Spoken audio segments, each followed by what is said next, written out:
Welcome to Everything Co-op, bringing you information on how cooperatives can help improve your quality of life. This show is being sponsored by the National Co-op Bank, NCB. The NCB is dedicated to strengthening communities nationwide for the delivery of banking and financial services for the nation's cooperatives, their members, and other socially responsible organizations. For more information on the power of community ownership, visit ncb.coop. That's ncb.coop. Now stay tuned for your host, Vernon Oakes. Good morning, everybody. This is Vernon Oakes. Welcome to Everything Co-op this beautiful Thursday morning in April. April showers bring May flowers, and we're looking forward to those flowers this year. And flowering is Rosemary Mahoney. Good morning, Rosemary. Good morning, Vernon. How are you? Great. When I look at your accomplishments, I've seen you've been budding and flowering and getting things to grow, normally cooperatives. Well, thank you. So thank you for taking time to be with us today. I'm at the NCG spring meeting. National Cooperative Grocers? Yes. Okay. Yes, NCG. They're having their spring meeting and their annual meeting. So I'm an outside director on their board, and I've been down here for a couple of days. Okay. First off, congratulations to being inducted into the 2018 Cooperative Hall of Fame. Well, thank you. Thank you very much. It really is an honor. It's kind of humbling, I have to say. And on May the 2nd at 6 o'clock, there's going to be a dinner at the National Press Club in honoring the 4 inductees this year, which Rosemary Mahoney is one of those. And I was honored to be on the selection committee, and it was tough. It was tough, Rosemary. Well, I've done it in the past. It is hard. It is tough. I mean, just some great people that have made lots of contribution, and you were right there with them. So you started this with, you were looking at your resume, you started this when you were about 2 or 3 years old, right? Well, to accomplish all of this? I just worked on weekends. Okay. No, I started working with cooperatives when I got out of graduate school. So 1987. So how did you learn about cooperatives? Well, honestly, I kind of learned it on the job. So my master's degree is in agricultural economics from the University of Illinois. And when I was finishing my degree, I was interested in working with farmers, but, I didn't necessarily want to be a banker or sell feed or inputs or anything like that. And so when I went to the American Association of Ag Economists and was interviewed in the job fair, one of the groups I was interviewed by was the Agricultural Cooperative Service. And so they hired me to be a cooperative development specialist. And so, for the most part, they taught me about co-ops. I mean, I knew them a little bit. My uncle worked for a cooperative, but, they taught me about cooperatives and they taught me about business development. And so I worked with them for 4 years before going overseas. So I really kind of come late to the co-op movement. I was 50-something, so, okay, you were not late. You were not late. I learned about co-ops as I was managing housing co-ops and fell totally in love with this model for what it accomplishes. So you started in 1987 out of graduate school. I'm curious, how do you get agriculture economics as a major? How did you go there? I was raised on a farm in Western Illinois. And so when I grew up working on the farm. And so when I went to school, I studied agricultural business as my undergraduate. And then I went back home and worked on the farm for a year and a half and then went back to graduate school. And in my undergrad, the courses that I really enjoyed the most were the economics courses. And so moving into ag econ was a pretty easy transition with a couple bumps, but for the most part, it was a good choice. And then I specialized in agricultural policy, which I found really pretty interesting, and did research on farm family income during at the time was a farm crisis in the mid to late 1980s. So that's how I got into ag econ. Okay. Yeah. What is economics? What is it? It's the allocation of scarce resources, right? The application of labor and capital towards production and productivity. And for me, I'm not very quant-oriented necessarily. I'm much more interested in kind of the, I would say, the multidisciplinary approach to economics, kind of why people behave the way they do.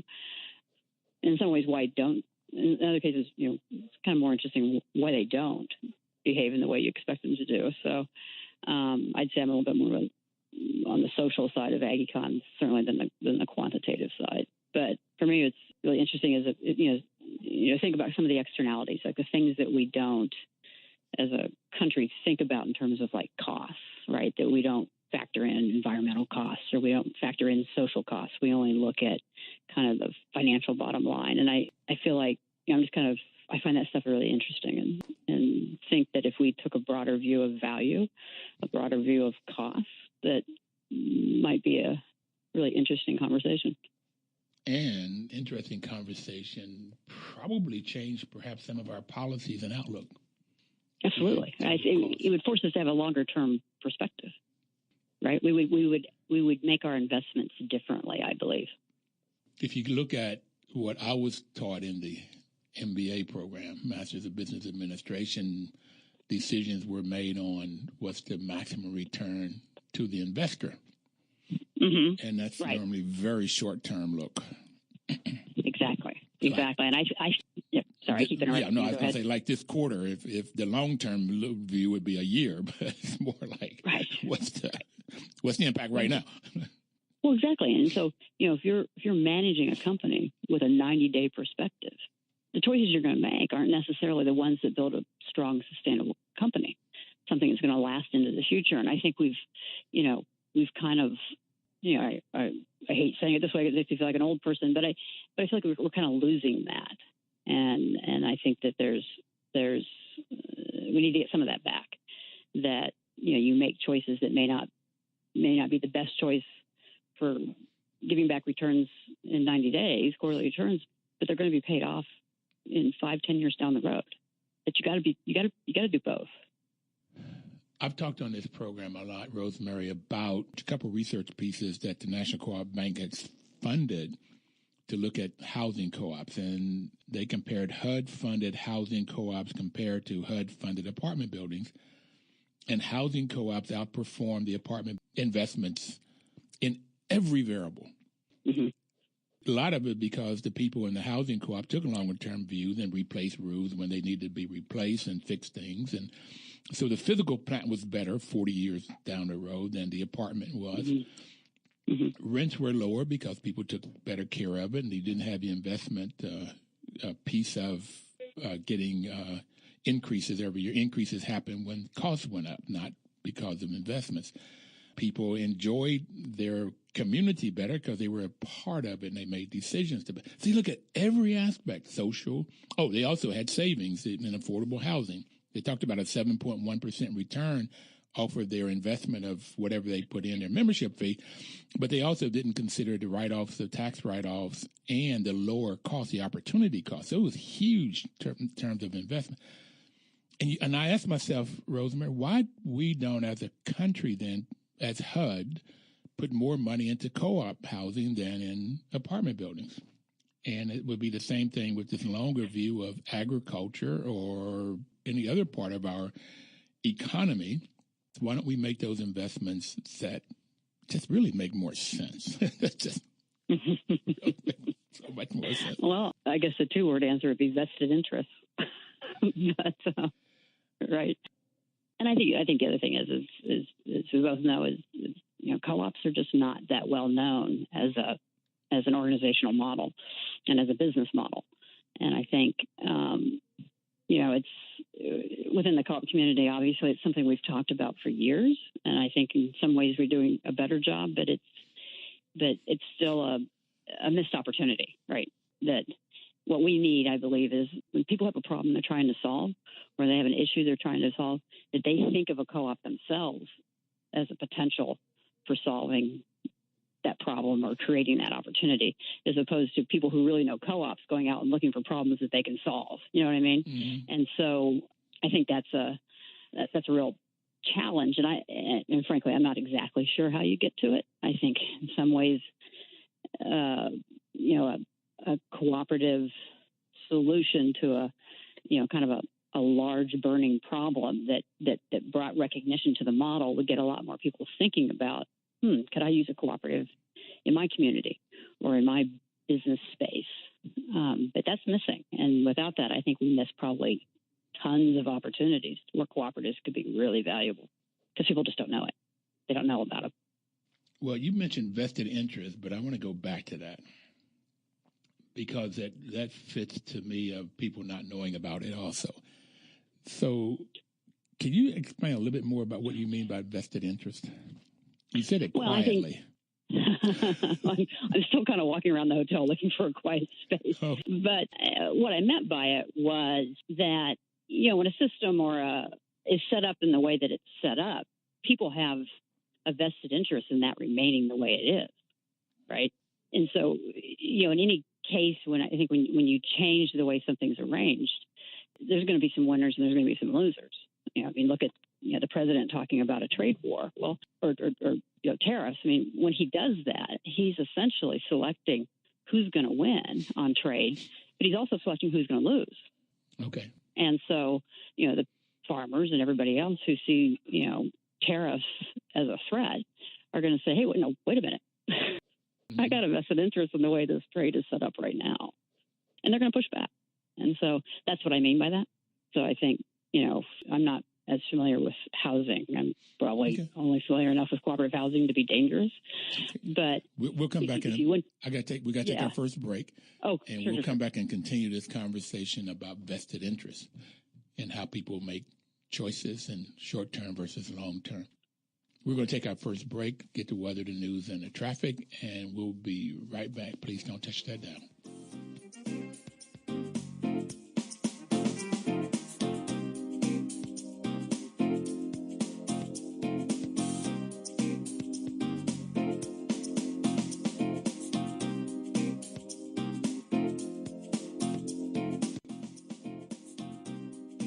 Information is power.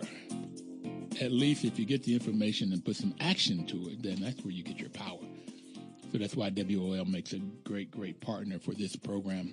National Co-op Bank is giving you information about cooperatives. So perhaps if you have a community problem, as we were just talking, you could create a cooperative to solve that problem if you know about them. So what we were talking about before the break, Ms. Mahoney, is vested interest.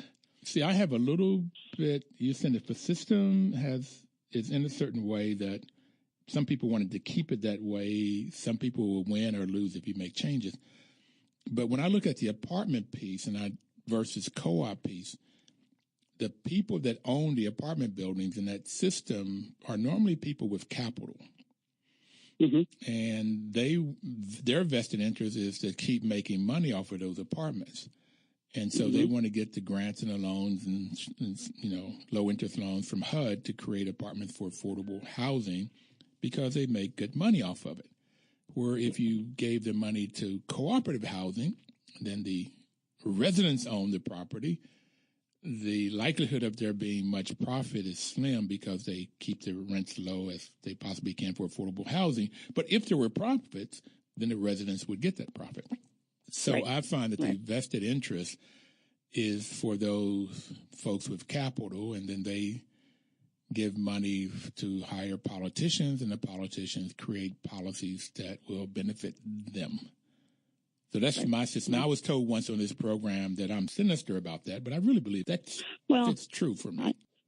I share your cynicism as well in that respect. I think, but I guess I would say on a, if you kind of give people the benefit of the doubt, the other part of it is it's hard to do something differently, right? So if I've been an affordable housing developer doing it this way for a number of years, and I'm meeting the goals and the objectives that are set by HUD or whoever, and my own board of directors, then, I feel like I've got a successful model. I've got a successful recipe.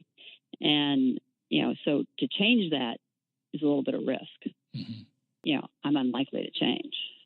Something happened in the housing part that they were developing a lot of co-ops in affordable housing in the 60s, 50s, 60s, and 70s. And then something happened within HUD, within policies that changed that. So to get developers to go back to creating co-ops, because co-ops, and one lady on this program said, that co-ops are hard work to get people to where they will make decisions, to understand how to make decisions and then make decisions. That's where the training, the fifth principle comes in.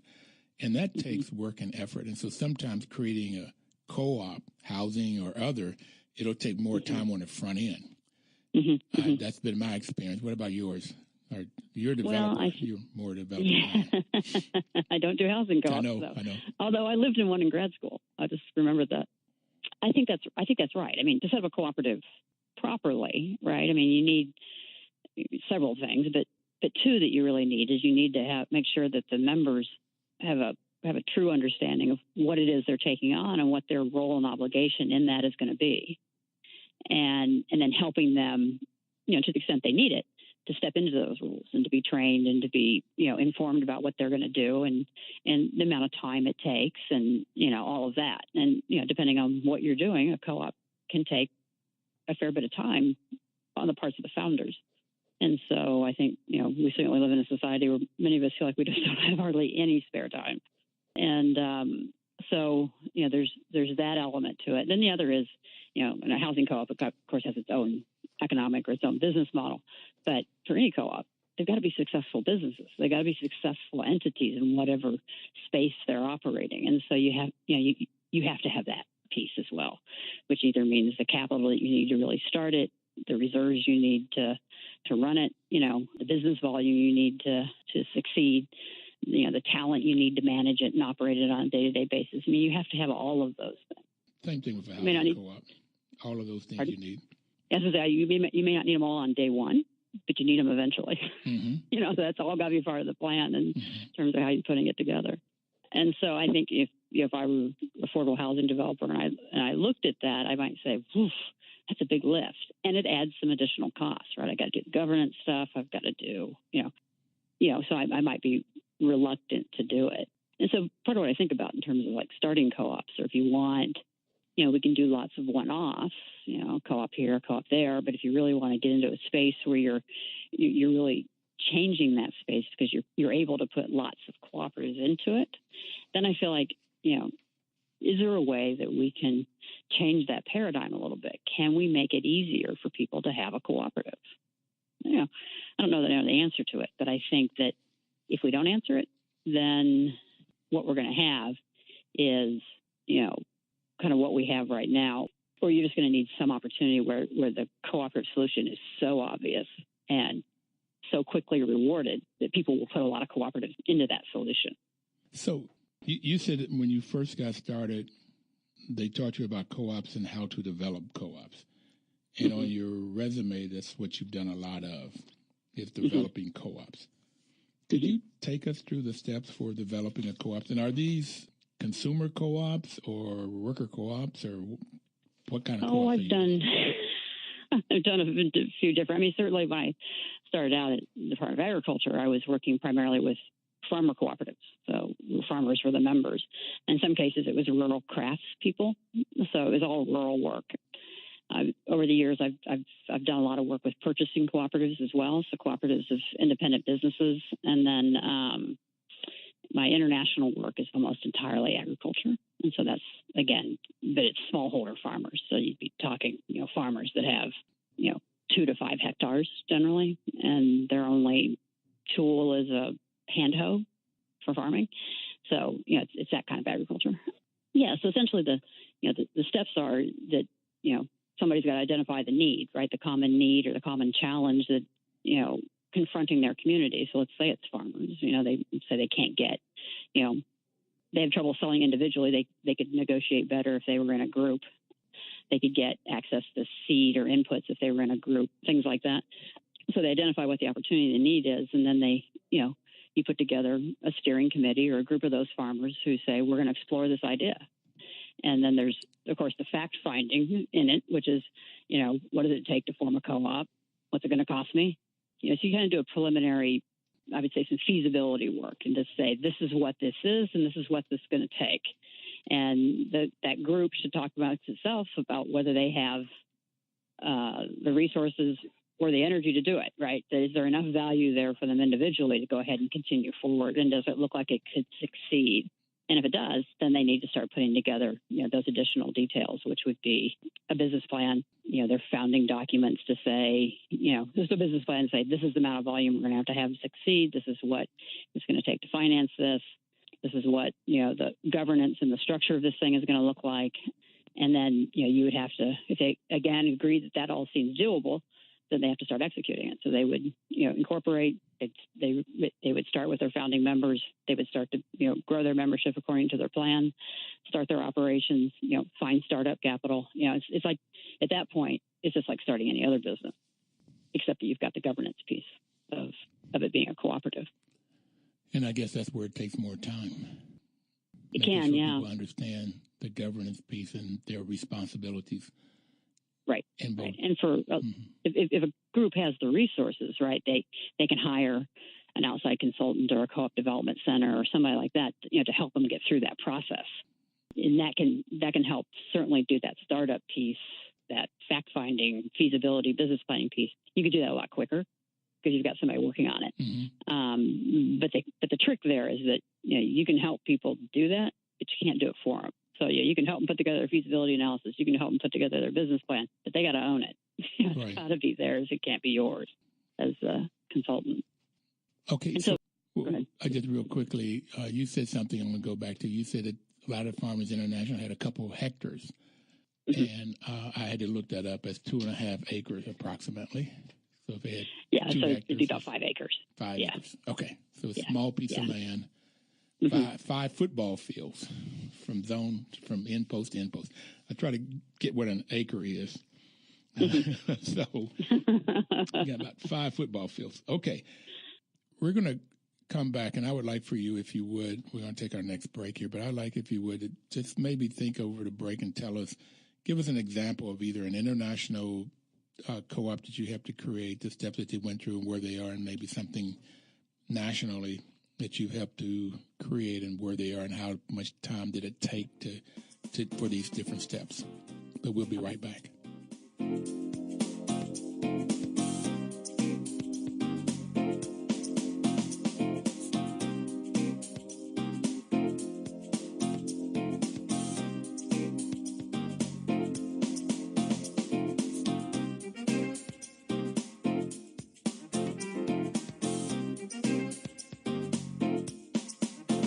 Washington, D.C.'s News Talk, 1450 AM WOL and 95.9 FM.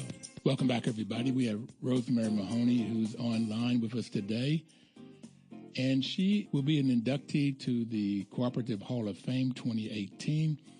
And on May the 2nd at 6 o'clock, there's a dinner honoring her and 3 others who's being induced into the Cooperative Hall of Fame. And if you would like to get more information about that, you can go to cdf.coop. That's Cooperative Development Foundation.coop, and you can get information or buy tickets or make donations. This is CDF, Cooperative Development Foundation's major fundraiser for the year. And a great way of honoring and getting the word out, because as Rosemary has already said today, is people don't know about co-ops and don't know that co-ops can solve community problems. And so you could come and listen to what these great people have done. And before we took break, Rosemary, I'll ask you if you could think about a couple of projects, one internationally and one nationally, that you may have helped to develop and take us through those steps. So if people saw a problem, and that problem could be, I need jobs, it could be rainwaters going into the Potomac, it could be almost anything. You have a problem in the community, housing, financial for credit unions, but anything that you see as a problem, you can create a co-op to solve it. So give us a couple examples, please. Okay. First of all, I thought you said international or national. Right. Well, that's okay. I'll come up with another one. But so, given my age, I have to go to one of the most recent ones that I've worked on, which is here in the U.S., and it's Blue Hawk Cooperative, which is a cooperative of HVAC, so heating, ventilation, and air conditioning distributors here in the U.S. And so, in that case, I got a phone call from a guy who ran a distributor in Chicago and said, I want to look at a cooperative. I read about them in Crane's Business Journal of Chicago. I read about, True Value or whoever it was. And he said, look, there's a bunch of co-ops in this space, but they're closed. They won't take any more members. And so the independents out there who aren't already in a cooperative, we're most of us are aggregating buying groups, so we know we're not getting good deals. We're not getting as good a deals as the guys who are in co-ops. And so we want to look at doing a co-op.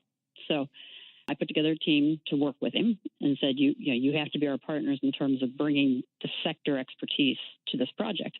And so the first thing we did was he put together a group of like 6 or 7 business owners in that space that would be respected by other owners. And people would say, well, if John's involved, then that's something I think I should take a look at, right? Mm-hmm. And we laid out what the steps would look like to put together a cooperative, and that plan included, probably 3 or 4 go, no go decision points, and this steering committee was going to have to manage that. And so the first thing we did was we did feasibility analysis of the sector, because one of the concerns was if there's already a bunch of co-ops in this sector, first of all, is there enough people who are not in cooperatives to make this work? And second of all, will the vendors in this space agree to work with another cooperative, right? So, we got that done in probably about 6 weeks. And the response was that, the real opportunity was this is a space that knew co-ops. The vendors were used to working with co-ops and liked working with co-ops. And so, it was something likely to be able to work. And so we helped put together working with an attorney, of course, to help put together the organizational documents to form this cooperative, and then had the founding meeting with the steering committee, and they became the board, did all of their founding resolutions, accepted all of their legal documents, the membership agreement, all of that stuff. And then we went out and kind of actively started recruiting members.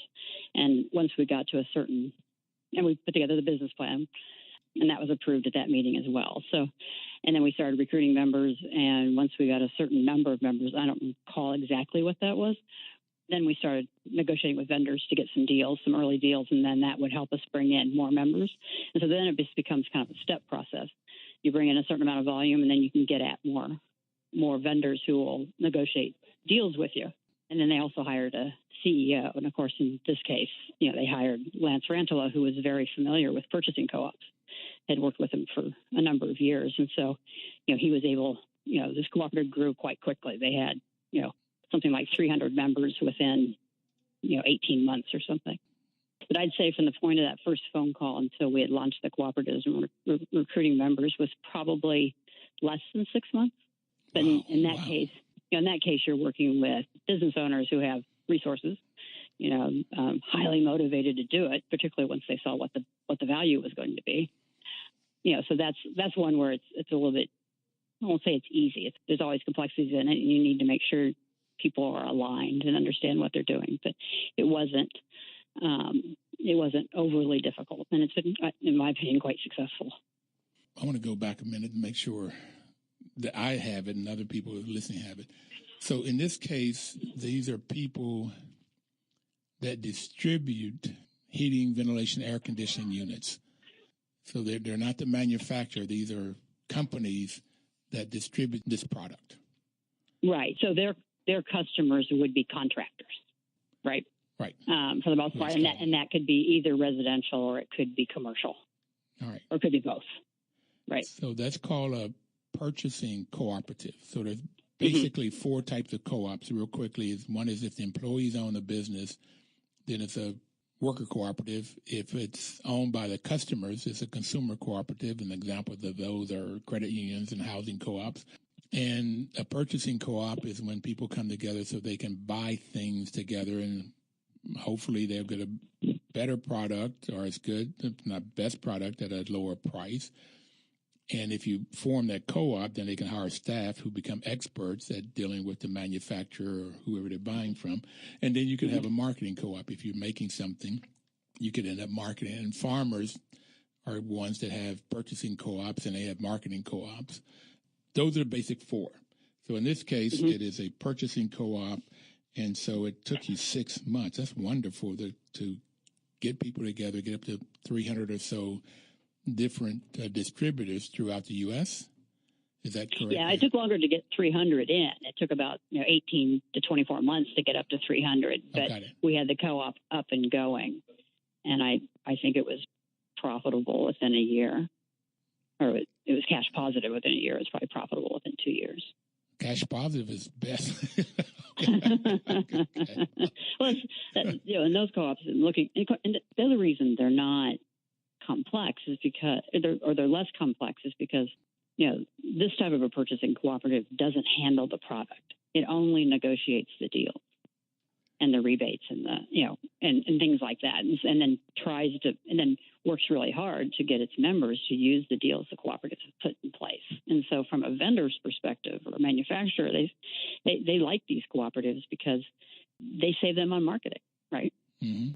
If I can really deliver my members to buy the product, if you give me this deal, I'll do my best to deliver those members. And if you can do that, vendors will work with you because it helps them on their marketing. Right. And so looking up Blue Hawk, I see they have 8 staff members. Yeah, they're small cooperatives generally. It's small, and at the same time, that's the staff that helps all of the members, how many ever there are, get better deals and negotiate the contracts. That's why I like dealing with purchasing co-ops. I don't have to go out and do all of that, reading all of the contracts and negotiating the contracts. They go do that for me. Right, right. Well, I mean, if you're sitting out there, Vernon, let's say you own an HVAC distribution, right? You could walk up to, you go to your national trade show, and you walk in the room, you're one of the smallest businesses there. If you walk in with Blue Hawk, as a Blue Hawk member, you're one of the biggest. And, and that makes a difference in the conversations you have and how you operate your business. You're part of a group that's as big as anybody in that industry. And that's important, particularly in an economy that's changing as fast as ours is. And you also have all these business partners that you didn't have. You were out there all on your own trying to run your business as best you could. Now you've got 300 people you can talk to about everything. What are they doing and how they're doing it? Yeah, everything and anything. I'm on Blue Hawk's webpage, and they literally do have members throughout the U.S. And most of it toward the east, which is interesting. From Chicago to the east, from New Orleans to the east, Texas. This is wonderful. Okay, so what I find interesting is 6 months to get it started, because worker co-op seem like it takes a couple years to really get people trained up and knowing what's going on. But I also understand that for co-ops, 90% of co-ops are still in business after 5 years, where I've been told that for capitalistic businesses that start up with one person, two persons, that only about 10 or 15% are still alive after 5 years. So just the opposite for survival. And the sense of it is because of the training that goes into it and the shared, having somebody in there with you to make those decisions. Right. And I suspect that there's probably, I don't know this is totally speculation on my part, but that there's probably a lot of co-ops that are considered that don't get launched, that the members, for whatever reason, just don't say, we're not going to do this. Either it looks too hard for me or it doesn't have enough value for me. So I think you may have, in those numbers, those statistics, it may be that by the time a co-op gets to the point of actually being launched, it's really been vetted, much more so, because if you and I wanted to go together and form a business, we could have it tomorrow. No one could stop us. If we were poorly organized or it was a really bad idea, no one's going to tell us no necessarily. But in a co-op, you got to sell that idea to other members who are going to join and put their money in. And if you can't make the case, they won't join, and you probably won't even start. That's an interesting piece to it. Yeah, I hadn't thought about that. It's just, so there may be some internal vetting or with the co-op through that training and marketing part of it, promoting it, the business. Okay. Yeah. That makes sense. Yeah, there may be a screen up front, I think, that maybe helps us get the bad ideas out before they get started. So I shouldn't say bad ideas, but the things that are not feasible get stopped before they get started. Right. Got another example? Well, I can tell you a little bit about my work overseas. A lot of that is with groups that are already started, right? And so, but they either want to strengthen or they want to maybe improve their practices in terms of how they're operating. And so the challenge you have is obviously, and if you look at, most of my work's in Africa. So if you look at the scale and the dynamics that, if you've got farmers that are, their land holdings are as small as what we discussed, 5 acres, they're taking a certain amount of that production, they're using it for their own families. And so what they market can be very small. It can be maybe $500 to $1,000 worth of product a year. But the exporters, the buyers of that product are really quite large companies. And so, so you start to think about what it takes to do the aggregation. So these co-op systems will have, 80 to 150,000 farmers in them. Mm-hmm. And, aggregating from these, small village clubs up through a series of collection points, which are oftentimes cooperatives. And so, and at the very base level, they'll be managed on a day-to-day basis by the board members, by the managing board, who are volunteers and who are farmers, and oftentimes they're low literacy. Rosemary, and so let's put a pin right there. We're going to go our final break, and I want to come back and hear more of this. I'm excited. Okay, we'll be right back.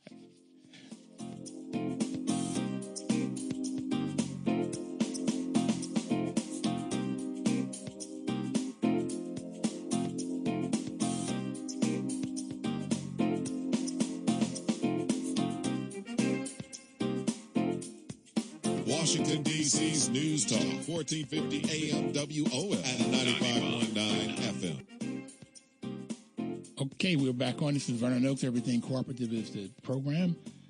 Rosemary Mahoney is our guest, who has just done a lot of great work within the cooperative world. And Rosemary, before we took break, you were talking about your experience internationally helping develop cooperatives. Could you continue that conversation, please? Yeah, sure. So as I was saying, so a lot of these farmers are also there's low literacy, and they're running their farms, and so if you really look at these village-based cooperatives, they're kind of your bulking, your aggregation entity, and so but the farmers, like anything, it's really important that there's a high level of trust there, and that people understand that if I'm in leadership role in this cooperative, there's a duty of care there, right? That I'm responsible for making sure that we're I may not have financial statements, but I can still have systems that are appropriate to the scale of my operation and what we're doing, and that it's important that we adhere to those, right? So that farmers trust that cooperative is a place they can take their product, be paid, the product will be handled properly, it'll be sold, and that farmer's interests are being represented through the co-op. And so, a lot of the work I've been doing here lately is really around, kind of leadership training programs and structures to help kind of build that knowledge and that, help people work through what it means to run a co-op and to be a leader in their community to do that. And then, the levels above that, then they become a little bit more sophisticated in terms of, their accounting systems and stuff like that. And so we've developed programs and training courses called the Agribusiness Leadership Program that will provide capacity building for both these, kind of basic village-based cooperatives, but then also the larger ones that sit upon those that are a little bit more sophisticated, maybe have hired managers, that sort of thing. And so it's work I'm doing with the International Finance Corporation, and it's which is part of the World Bank Group. And so, the bigger piece for IFC is that they're looking at some sort of a credit facility typically. So to try to improve the access to credit to these organizations that are serving farmers. What part of the world are you working in? Let's see. A lot of it's in West Africa, so Ivory Coast, Cameroon, and that's cocoa, cotton, cashew, and then I've been doing some work in East Africa, which is World Food Program, that's World Food Program buys from local organizations and farmer organizations, but then they distribute the food within the region where there's places of food shortage. So they're buying pigeon peas and corn and things like that they distribute then to other parts of the region. And then Ethiopia That's chicken, poultry, and barley. So barley cooperatives. The poultry part was not cooperatives, but and then where else? Malawi. So those are where I've been to in the last year. Do you travel a lot too to all of these places? I do. I am here lately. I've been going to Africa for maybe 3 to 5 times a year, but then I also travel quite a bit in the U.S. for my work. Okay. And your address is in Virginia. It is. I live on a small farm south of Charlottesville. So when do you have time to farm? Well, that part of my life didn't work out. That's what I planned. I was going to be we were going to farm and take product up to the farmers market in Charlottesville, which we did for a number of years. But we decided that with the rest of our lives was a little bit too complicated. So I have a big house garden that is really well maintained when I'm home and poorly maintained when I'm traveling. Okay. So it's one of those deals. I'm oftentimes catching up on it when I come home from a trip. Question: do you like what you're doing and like what you have been doing in your life? I do. I feel really lucky. One of my nieces asked me that the other day. How did you get into this? And I just feel, same thing you said earlier, Vernon. When you found cooperatives, you thought, wow, this is a fantastic model for what I'm trying to do. And for me, it's been fantastic in terms of, the community, the people I know, the work I do. I feel like, when we're successful, we really help others be successful, right? And it's interesting. It's incredibly interesting to be able to travel and go to all these places. It's difficult. It's hard because the progress can be so slow, and you question at times whether it's making any difference. But what if we didn't even try?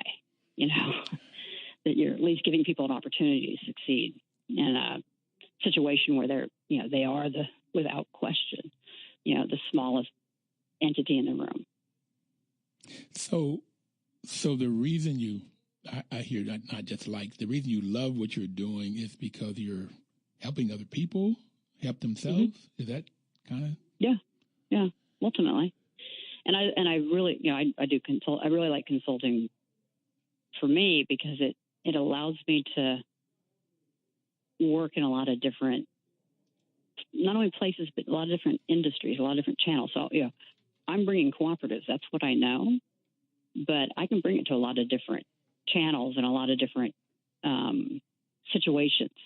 And so then I'm constantly learning things I didn't know. Like I didn't know anything about HVAC. It was the guys I worked with that taught me that. Mm-hmm. But they didn't know anything about co-ops. So, it works really well. So the reason I've got is the values, the cooperative values, the ethical values are honesty, openness, social responsibility, and caring for others.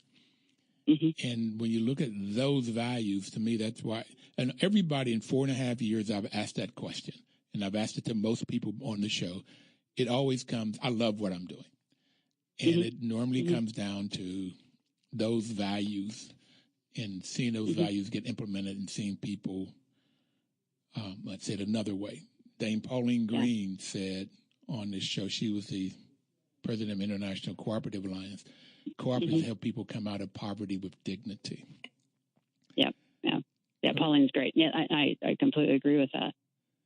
It's in some ways I've been thinking about this. If you look at kind of the American myth or the American narrative about, the strength of the individual, right? That we're built on individual endeavors. But, the reality is, nobody succeeds alone, right? And so in some ways, cooperatives themselves are the counter narrative to the American myth. But I think they're the truth. I think that the thing of the individual is the myth. And the collective action that we do through cooperatives, that's the truth. Is what's made this country successful and what gives people opportunity. Very few, only Lewis and Clark, went west on their own. Everybody else went with a group. I mean, and they had a group, and you don't get me wrong, but there was still a group. It would, yeah. But they couldn't have done it alone. So you love what you're doing. Now, we only have a little bit more time. CoopMetrics. Mm-hmm. I have a sense of it, but what do you all do there? Okay. So our name now is CoopMetrics. And we're hybrid. We're a hybrid cooperative. So we're both so we have a worker component, we have a consumer component, and then we have a membership group that's also the founders who helped start CoopMetrics. And we provide financial and operational benchmarking to support the development of individual businesses, nonprofits, and cooperatives. It was Walden Swanson and Kate Sundberg who started CoopMetrics, and their view was, and they were working with food cooperatives, was that if you look at the competitors of a food cooperative, 30 years ago, so Whole Foods was getting started, all these other groups, one thing those guys had that the co-ops didn't was an ability to look and compare all of their stores, right? And see what was working and what wasn't, and to make that change all the way across. Food co-ops were operating without that comparative data. And so CoopMetrics was built originally to allow the food cooperatives to have that sort of comparative data, to where they could start to identify best practices, set targets as a group to improve their own performance. And it was Chuck Snyder who went to Walden and said, geez, other independent businesses could benefit from this. And so Walden formed CoopMetrics at the time and started offering the services into other communities. So we benchmark independent businesses and nonprofits. Well, for those that don't know, Chuck Snyder is the president of National Cooperative Bank.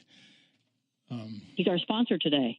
Yes, he's been the sponsor for 4.5 years. If it wasn't for his encouragement, not just the dollars, but his just sort of brought him an idea, and he said, "That sounds like a great idea. Let's do it."